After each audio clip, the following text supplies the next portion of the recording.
All right, picture this. Chad and Brittany, young American, brilliant minds, probably wearing those shoes that light up when you walk.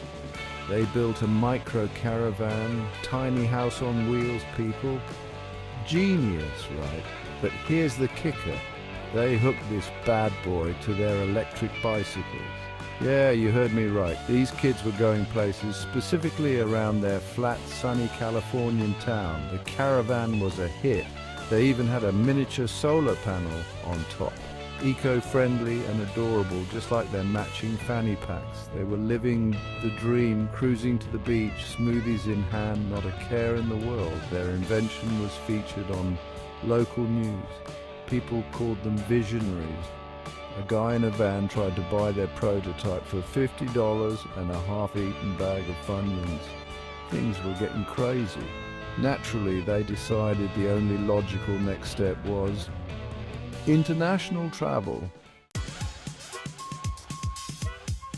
Now, I've driven around California. It's basically one giant pancake with palm trees. Perfect for their micro-caravan setup. They could practically power the whole thing with good vibes and avocado toast. Brittany even installed a mini disco ball inside. Why? Because America. They had dance parties with their pet goldfish, Bubbles, who seemed unimpressed. But hey, goldfish, am I right? They were practically celebrities. Their Instagram blew up. They even had their own hashtag, #TinyHomeBigDreams. Catchy, huh? Little did they know their big dreams were about to turn into a big, bumpy, hilarious mess. So, like any sensible entrepreneur influencer, they jetted off to the UK, land of tea, crumpets, and apparently mountains that would make a billy goat sweat. They decided to tackle the Lake District, famous for its stunning views and roads that look like they were designed by a drunken squirrel. Now, these kids are bright, but geography wasn't their strong suit. They probably thought the UK was like a smaller, rainier version of California. They were in for a rude and hilarious awakening. Section 4. Conquering a hill? Maybe not. Their first mistake? Ignoring the giant sign that said, "Warning, steep gradient, caravans not advised." Chad, ever the optimist, said, "It's probably just for those big, clunky caravans, not our little champ." Brittany, being the smarter one, just sighed and tightened her helmet. The electric bikes whined louder than a toddler denied a juice box. The tiny caravan started lagging behind like a grumpy teenager. They were basically going slower than a snail in a staring contest.